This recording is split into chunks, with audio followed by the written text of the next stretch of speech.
अस्सलाम वालेकुम dear students, I hope you all are doing well. Welcome back to my YouTube channel. आज हम class first year के chemistry के next topic को स्टडी करेंगे, जो कि है पीरियोडिसिटी ऑफ प्रॉपर्टीज़। सबसे पहले मॉडर्न पीरियोडिक लॉ की डेफिनेशन है, ये हम इसको मार्क कर लें। ये डेफिनेशन है, शॉर्ट क्वेश्चन में आ सकती है। The physical and chemical properties of elements are periodic function of their atomic numbers. Means के जो पीरियोडिक टेबल में एलिमेंट्स हैं जिनको हमने अरेंज किया हुआ है, उनके फिजिकल जो उनके एटॉमिक नंबर की बेस पे हमने उन्हें अरेंज किया हुआ है। मतलब जो सेम ग्रुप में एलिमेंट्स हैं उनकी फ़िज़िकल और केमिकल प्रॉपर्टीज़ क्या होती हैं, सेम होती हैं, जबकि पीरियड्स में केमिकल प्रॉपर्टीज़ डिफरेंट्स होती हैं, वो वेरी करती हैं। नेक्स्ट लाइन हम स्टडी करते हैं, studying the variation mean change in properties. खूबियों में with atomic numbers is important. जैसे जैसे एटॉमिक नंबर बढ़ता है या डिक्रीज़ करता है, उसकी प्रॉपर्टीज़ भी चेंज होती रहती हैं। We will study following properties of elements in the periodic table.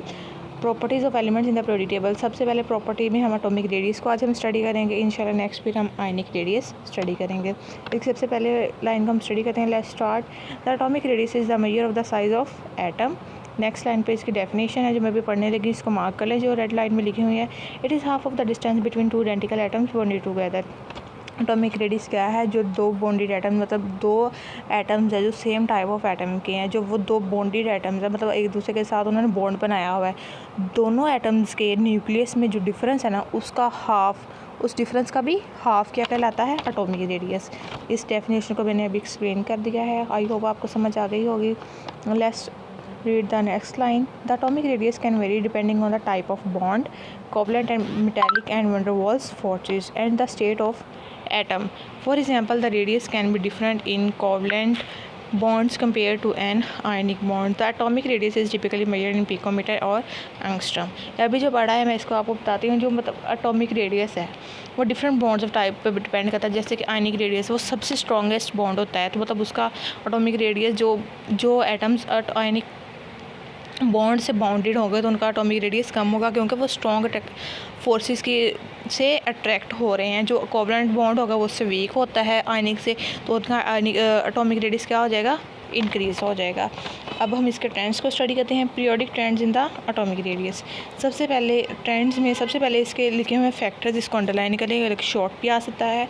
The factors affecting the atomic radius, number of shells, effective nuclear charge and shielding effect. अगर आ जाएगा ना, what are the factors that affects the atomic radius, तो आपने सिर्फ ये तीन लिखने हैं, number of shells, effective nuclear charge and shielding effect. अब ये कैसे इफेक्ट करते हैं मैं आपको समझाती हूँ। जैसे नंबर ऑफ शेल, जैसे जैसे नंबर ऑफ शेल्स इंक्रीज़ करेंगे तो एटॉमिक रेडियस भी क्या होगा? इंक्रीज़ करेगा। जैसे कि हम टॉप टू बॉटम आते हैं, जब हम टॉप टू बॉटम आते हैं तो नंबर ऑफ़ शेल्स क्या आती हैं? कॉन्टीन्यूसली इंक्रीज़ हो रही होती हैं, तो उनका एटॉमिक रेडियस भी क्या होता है। इसलिए अगर हम ट्रेंड पढ़ें तो from top to bottom ionic radius भी एटॉमिक रेडियस भी होता है, इंक्रीज़ होता है। Effective nuclear charge, effective nuclear charge होता क्या है? न्यूक्लियस का इलेक्ट्रॉन्स पर जो अट्रैक्शन होती है वो क्या कहलाती है? Effective nuclear charge. ये अट्रैक्शन किसकी वजह से होती है?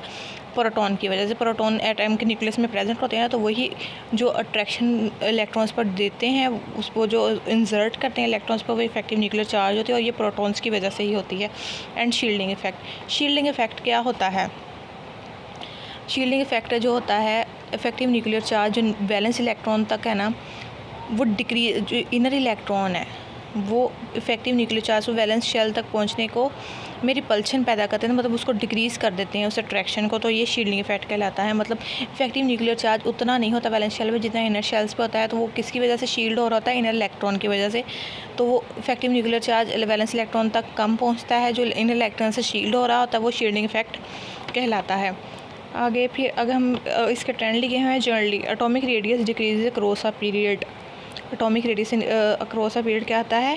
डिक्रीज़ होता है। डिक्रीज़ क्यों होता है? क्योंकि number of shells remains same, electrons added in the same shell and proton number also increases, so the effective nuclear charge increases and atomic radius decreases due to the increasing nuclear charge which pulls the electron cloud closer. अब अगर हम पढ़ते हैं conversely, atomic radius increases from top to bottom down a group. क्यों increase करता है? क्योंकि continuously number of shell increase कर रहे होते हैं, जिनकी वजह से इलेक्ट्रॉन सेम शेल में नहीं होता, डिफरेंट शेल्स में होता है, जिसकी वजह से शील्डिंग इफेक्ट इंक्रीज़ होता है, इफेक्टिव न्यूक्लियर चार्ज डिक्रीज़ हो जाता है और इसका साइज़ क्या हो जाता है? इंक्रीज़ हो जाता है। अब इसमें सिंपली ये शॉर्ट के लिए है, तो आपने सबसे पहले एटॉमिक रेडियस को याद रखना है, फिर इसको ये एमसीक्यूज़ है, it is measured in picometre और एंगस्ट्रॉम, इनको याद रखना है। फिर इसके फैक्टर्स है, ये भी शॉर्ट में, फिर इसके ट्रेंड्स भी आपसे शॉर्ट में पूछे जाएंगे। इंशाल्लाह आगे हम आयनिक रेडियस को स्टडी करेंगे, फिर इन दोनों में मैं आपको डिफरेंस भी बताऊँगी। आई hope you find this video helpful. For more this kind of video like and subscribe my channel. मिलते हैं नेक्स्ट वीडियो में, स्टे ट्यून्ड। तब तक के लिए अल्लाह हाफिज़।